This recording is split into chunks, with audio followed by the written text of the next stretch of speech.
Good morning, students. So in the previous videos I have already completed about the Ampere's law and Biot-Savart law and the application of these two. Today I am going to discuss about the current in a magnetic field and as well as Lorentz force. After this video, I am going to provide you the numerical solutions regarding the Biot-Savart's law and Ampere's circuital law. Okay, so let us begin. So, if we consider that B is the magnetic field and a particular charge Q is there in that magnetic field, and this Q is moving with the velocity V within this magnetic field B, then the amount of force that is experienced this Q due to this B is given as F equals to QV cross B. So this is a cross product, right? So therefore you may write QVB sin theta. Why this theta? Due to the cross product. And if the direction of this velocity and the direction of the magnetic field both are same, that means if this theta becomes 0, then their F becomes 0. That means when the velocity, inside the magnetic field, when the velocity of the charge is same as the direction of the magnetic field, that means there will be no particular force experienced by that particular charge. Okay. Now, if theta becomes 90 degree, then what will happen? Then the force becomes QVB. Then this force becomes QVB, right? So that means if B is in this direction and V is suppose in this direction, that is with the 90 degree, so that particular charge Q is going to experience a particular force, and the amount of force will be QVB, right? So this is the action of the moving or action of force on the moving charge within the magnetic field, right? Now, if I consider the same thing for the electric field, right? So what is happening when I am considering the electric field? So if I consider an electric field E, within that electric field, if a charge is there Q, so this charge Q is going to experience a force EQ, right? So therefore, for the electric field, the force is EQ. For the magnetic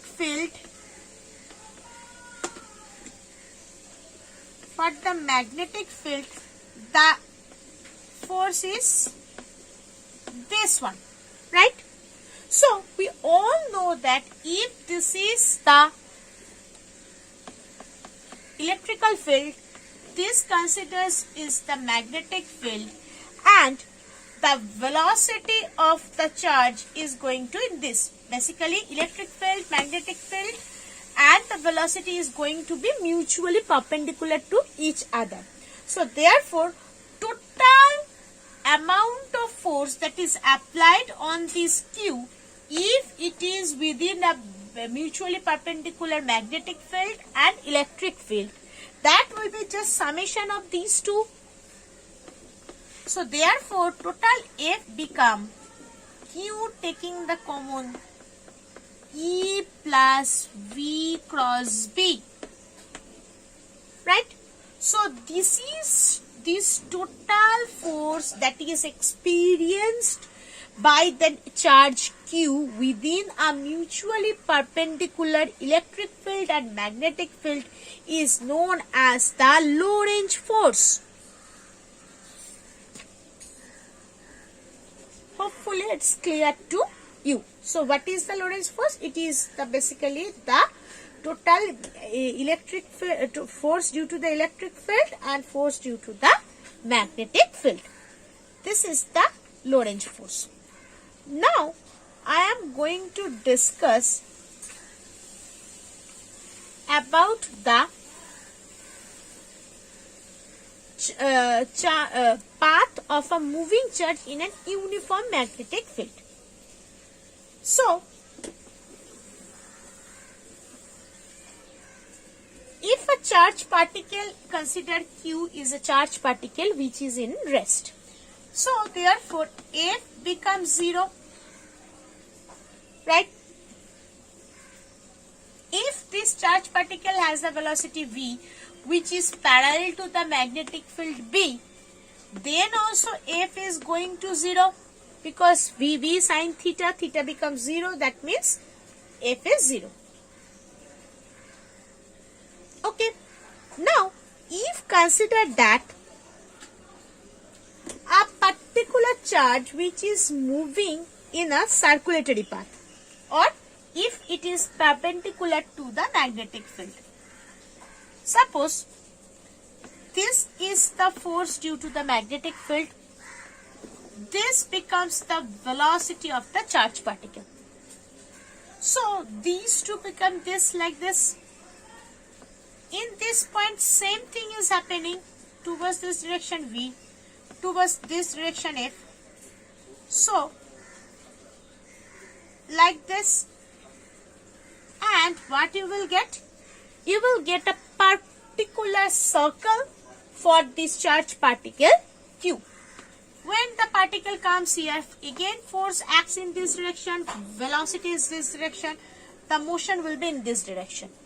Again, if coming to this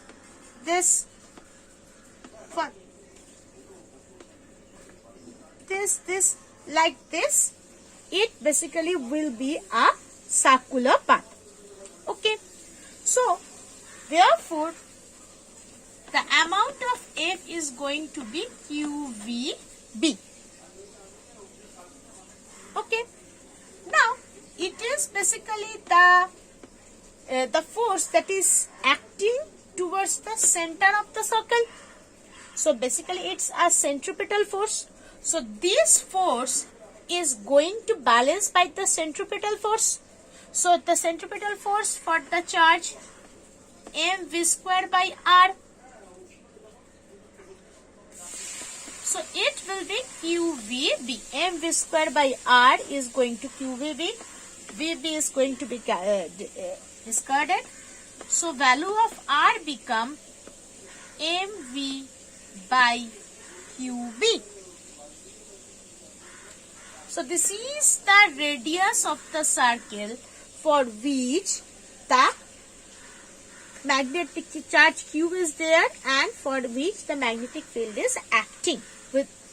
Okay. Now, suppose, so this is perpendicular. If V and B are perpendicular to each other.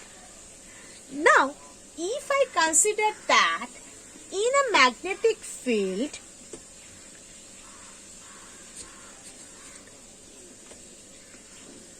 the particular particle Q is this, in this direction B is there. This is your Z direction. This is your X direction. So, a particular particle P which have a charge Q, that is basically have a mass M, it is in this xy plane and moving with the velocity v. Moving with the velocity v. So this v, and it is basically for this xy plane, it is in its inclination is theta. So for this v, it will basically divided into these two components, right? So this component is going to be your v cos theta, and this component is your V sin theta. So look, as in this direction, whatever the direction of this V cos theta has the same direction, right? So it goes upward for this V cos theta. But for V sin theta, it tries to go in this direction. So therefore, the velocity becomes, or the resultant of these two becomes like this. So it will take a spiral path along the field of B, right? So this is basically known as the helical path, and this is the basic concept of cyclotron. Okay, so therefore total what will be the radius of this helical path? The radius is going to be mv sin theta by qb, and so what will be the pitch? Pitch means that is the total the direction of magnetic field along the z-axis. One complete rotation is along the z-axis is basically known as the pitch. So for this, the pitch becomes time period into linear velocity basically. So what will be the time period for this particular case?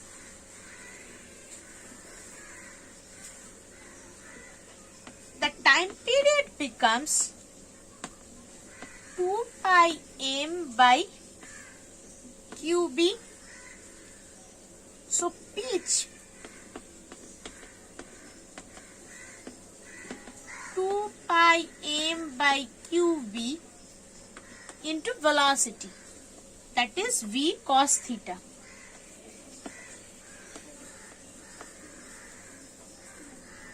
So this will be your, now for v you can also replace the v. So for v the value becomes, from here, qbr by m sin theta into cos theta. Q cancel out, bb cancel out, m cancel out. So 2 pi r cos theta by sin theta, that is cot theta.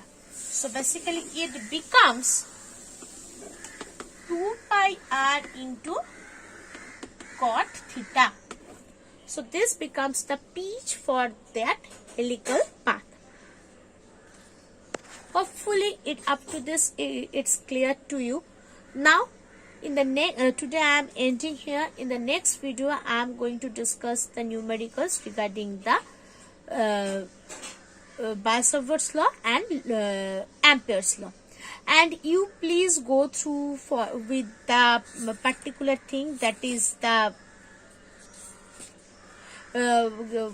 Barlow's wheel, all these mechanisms already you know from your class 10's syllabus. Okay, in the next video, next couple of videos, you will get the numericals, and afterwards you will get the video for the galvanometers and the corresponding shunt. Thank you.